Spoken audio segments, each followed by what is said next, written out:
और ये ऐसी ऐसी लड़कियां इंसानियत की दुश्मन है, समाज की दुश्मन है, देश की दुश्मन है, ये सनातन धर्म की दुश्मन है। मैं कह रहा हूं, जैसे लगा कि कोई मरा हुआ मुर्दा बोल रहा हो, इस तरह की, मैं डरने वाली नहीं, मैं फिर आऊंगी। मतलब इतना भय इस लड़की के अंदर। सोचो अगर ऐसी लड़की को 2-4 हाथ वहां पे धर दिया गया रहता तो सारी इसकी शेरनी, पेरनी, गेरनी जो भी था निकल जाता। चारों तरफ इसके तरफ लड़के खड़े थे कुछ अपने इकट्ठे करके, और एक मुस्लिम लड़की से ये डिस्कशन कर रही, लेकिन उसमें भी वो मुस्लिम लड़की इस शेरनी के ऊपर हावी। जिसने मेरे संभाजी को तड़पा तड़पा कर मारा, हमारे संभाजी नगर में उस औरंगजेब की खबर क्यों अब तक बची हुई है? देवेंद्र जी, मुझे अच्छा याद है आपने कहा था कि उस औरंगजेब की खबर पर कुत्ते मुतेंगे। अब वो समय आ गया है। तो जी हाँ दोस्तों, अभी आप लोगों ने शुरू में एक बिहारी चाचा का वीडियो क्लिप देखा है। ये वीडियो मैं आप लोगों को आगे पूरी दिखाने वाला हूँ, जो इस वक्त सोशल मीडिया पर आग की तरह वायरल हो रहा है, क्योंकि इस बिहारी चाचा ने खुशबू पांडे की जमकर बैंड बजाई है और किस तरह से इसको जवाब दिया है। वाकई में ये वीडियो देखने के लायक है। इसी तरह से दोस्तों BJP MLA T Raja Singh का एक वीडियो वायरल हो रहा है, जिसमें टी राजा सिंह ने औरंगजेब रहमतुल्लाह अलैह पर एक बहुत ही आभार टिप्पणियाँ की है, जिसमें टी राजा सिंह ने औरंगजेब रहमतुल्लाह अलैह को लेकर कहा है कि औरंगजेब जो है अत्याचारी बादशाह था, इसने हमारे संभाजी महाराज को मार दिया था। अब इसकी कब्र पर जल्द से जल्द बुलडोज़र चलाया जाए, और ये भी कहा कि बहुत जल्द इसके कब्रों पर इन्हें कुत्ते मूतेंगे। यानी बहुत ही आभार टिप्पणियाँ की है। आप लोगों को इसका जो है पूरा वीडियो क्लिप दिखाऊंगा, लेकिन वीडियो दिखाने से पहले आप सभी से रिक्वेस्ट करना चाहूँगा, प्लीज़ इस वीडियो को ज़रूर लास्ट तक देखिए और जितना हो सके इस वीडियो को ज़्यादा से ज़्यादा शेयर ज़रूर कीजिए। तो आइए सबसे पहले हम और आप ये वीडियो क्लिप देखते हैं, फिर आगे बात करते हैं। जिसने मेरे संभाजी को तड़पा तड़पा कर मारा, हमारे संभाजी नगर में उस औरंगजेब की खबर क्यों अब तक बची हुई है? देवेंद्र जी, मुझे अच्छा याद है आपने कहा था कि उस औरंगजेब की खबर पर कुत्ते मुतेंगे। अब वो समय आ गया है। अब वो समय आ गया है। महाराष्ट्र का ही नहीं, भारत के हिंदू की डिमांड है उस औरंगजेब की खबर पर बुलडोजर जल्द से जल्द चढ़ाए। औरंगजेब का नाम और निशान महाराष्ट्र की पवित्र धरती से मिटाए। यहां सिर्फ महाराष्ट्र का हिंदू नहीं, अब पूरे भारत का हिंदू की डिमांड है कि औरंगजेब का नाम और निशान मिटाए। आज भी उसकी खबर वहां पर बनी हुई है, उस गद्दार की खबर वहां पर बनी हुई है। आज भी औरंगजेब के नाम के कईयों बोर्ड यहां वहां पर मैं देखता हूं। जब संभाजी नगर एयरपोर्ट से मैं उतरता हूं तो वहां पर भी एक बड़ा नाम दिखता है, औरंगाबाद एयरपोर्ट में आपका स्वागत है। जब नाम बदला गया तो फिर भी ये नाम क्यों, मैं पूछना चाहता हूं। राजनीति हर चीज पे होनी चाहिए, लेकिन इतिहास से जिसने खिलवाड़ किया, संभाजी महाराज को जिसने मारा, उसका नाम और निशान महाराष्ट्र की पवित्र धरती से हटना चाहिए, मिटना चाहिए। साथ ही साथ हिंदू शेरनी लिखती है, लेकिन उसके जितने भी आज तक सोशल मीडिया पे बयान देखे गए हैं, ऐसा लगता है कि हिंदू कलंकनी कहें तो कुछ गलत नहीं होगा, क्योंकि उसके जितने भी बयान हैं वो हिंदू समाज को, सनातन समाज को कलंकित करने वाले ही बयान हैं। और वो ऐसी ऐसी बातें बोलती है कि कत्लेआम कराने के अलावा उसके किसी भी भाषा में कोई कुछ है ही नहीं। अगर ऐसी ऐसी महिलाओं का बस चले तो मैं समझता हूं कि देश के अंदर सबको नफरत की आग में झोंकने का ही काम किया जाएगा। अब यह सवाल यह उठता है कि ऐसी कलंकनी हिंदू के सर के ऊपर आखिर कौन कौन से महान व्यक्तियों का हाथ है जो इतना बढ़ चढ़ के उल्टे सीधे बयान कहीं भी देती है मैं धन्यवाद देता हूं जमुई एसपी का, जिन्होंने इसको उठाया, इसके ऊपर कानूनी कार्रवाई की। मैं उनको धन्यवाद देता हूं। और यदि अगर मान लो कि आप 200-400 आदमी मेरे आगे पीछे हैं और उसमें मैं अपने आप को शेर कहलाऊं, तो मेरे से बड़ा गीदड़ तो कोई नहीं हो सकता।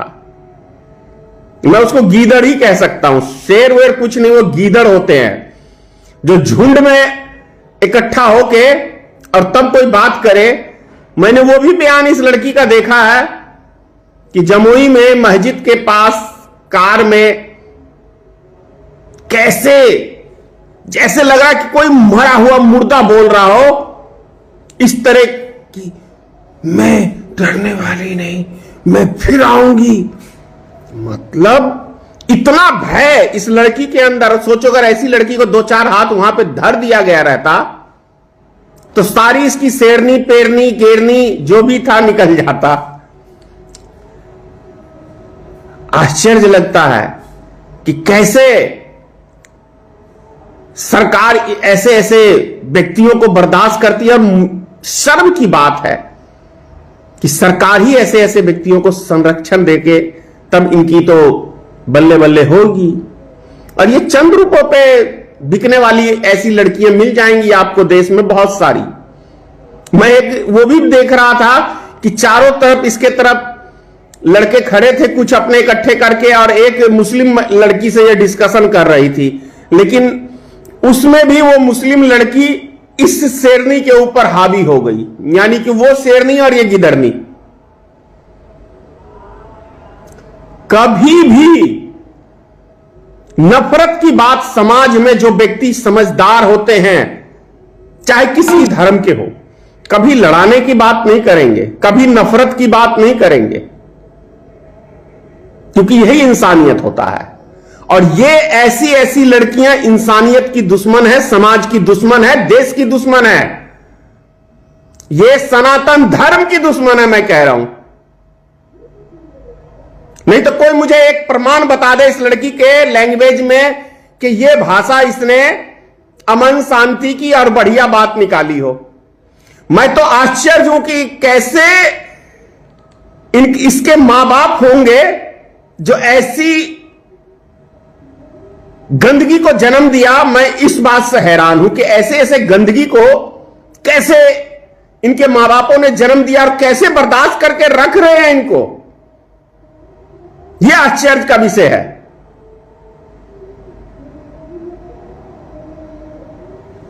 ज्यादा क्या कहूं, आप सब बेहतर समझदार हैं। अमन शांति से देश आगे बढ़ेगा, समाज आगे बढ़ेगा, और नफरत फैला के कुछ नहीं मिलने वाला। दुखद समाचार इसको कहूं कि सुखद समाचार कहूं, भाई मेरे ये समझ से बाहर है। कुंभ मेले में भगदड़ से हजारों की मौत हुई। 4-5 बार अभी तक कुंभ मेले के अंदर क्या कहते हैं अगलगी हो गई है। कोई व्यवस्था कैसी है, वहां के संत महात्माओं ने भी इस बात पे चर्चा की कि यहाँ कोई व्यवस्था नाम की चीज नहीं है, क्योंकि वहां जो प्रशासन लगे हुए हैं वो वीआईपी आदमियों के लिए हैं, ना कि आम लोगों के लिए। 32-34 पुल बने हुए हैं। जब मन होता है प्रशासन का उस पुल को खोलता है, जब मन होता है प्रशासन का उस पुल को बंद कर देता है। पब्लिक आई तो प्रशासन ने पुल बंद कर दिया, और वीआईपी आए तो पुल खुल गया। तो अब सोचिए कि जहां पे सिर्फ सिस्टम सारा वीआईपी के लिए काम कर रहा है, और वहां पे आदमी पागल की तरह, बताह की तरह लगे हुए हैं। कोई पैदल में तो कोई किसी में, कोई रेल में तो कोई बस में, कोई ट्रक में, कोई डिक्की में। तो भाई साहब ऐसे में जो भगदड़ मच रही है, नई दिल्ली में जो घटना हुई दुखद हुई। मैं अच्छी तरह से जानता हूं कि ये घटनाएं हो नहीं रही, करवाई जा रही हैं, क्योंकि एक अगर मनुष्य को गायब कर दिया जाए तो उसके समझ लेना अंग, जैसे दिल हुआ, आंख हुआ, गुर्दा हुआ, फेफड़ा हुआ, क्या कहते हैं ये मतलब तमाम तरह की जो है उसकी सामान वो बिकते हैं करोड़ों में। तो अगर मान लो यार एक भगदड़ हो जाए, तो अगर 100 आदमी उसमें लापता हो जाए तो 100 करोड़ का भाई कमाई हो गया, क्या दिक्कत है? क्यों देंगे हम आपको लाश? न लाश दे। कहावतें हैं कि ना रहे बांस ना बजे बांसुरी, अब लाश ही नहीं मिलेगा तो आप कंप्लेन किससे करोगे? समझ रहे हैं मेरी बात? नहीं समझ रहे होंगे, समझोगे भी नहीं मेरी बात, क्योंकि यहां के आदमियों को भेड़ बकरी की तरह मरना पसंद है। अभी तो एक चीज चाहे कुछ हो ना हो, लेकिन भाजपा शासन में भारत की जनता अपने आप को भेड़ बकरी समझ लिया। जैसे भेड़ को देखते हो, अगर एक भेड़ नदी में कूदा तो सारे भेड़ कूदेंगे, अगर एक भेड़ पहाड़ से गिर रहा है तो सारे भेड़ जाके कूद पड़ेंगे। वही भारत की जनता है। जो मोदी योगी ने कह दिया, जो इस देश की बिकी हुई मीडिया ने कह दिया, वही सत्य है और उसी पे लोग मरने के लिए तैयार है। तो जाओ भाई मरो, स्वतंत्र है हर व्यक्ति, इसके लिए कोई दुख की भी बात नहीं है। क्योंकि दुख किस बात का, जब स्वयं आदमी मरने के लिए जाएगा तो उसमें बेमतलब की बात है। हाँ, एक बात का, एक बनारस वाले मिश्रा जी कल गिरफ्तार हुए हैं यूपी में। ये दुख की बात है। दुख की बात इसलिए है कि वो भी सच्चाई बोलते हैं मिश्रा जी, तो कल योगी की सरकार ने उन्हें अरेस्ट कर लिया। ये दुखद है, क्योंकि योगी और मोदी की सरकार में एक चीज तो है कि आपको सच बोलने की कीमत नहीं पड़ेगी। अगर खास तौर से सरकार के खिलाफ आप बोलते हो तो इसकी कीमत चुकानी पड़ेगी। ये सब है। लेकिन किसके लिए सत्य बोलो?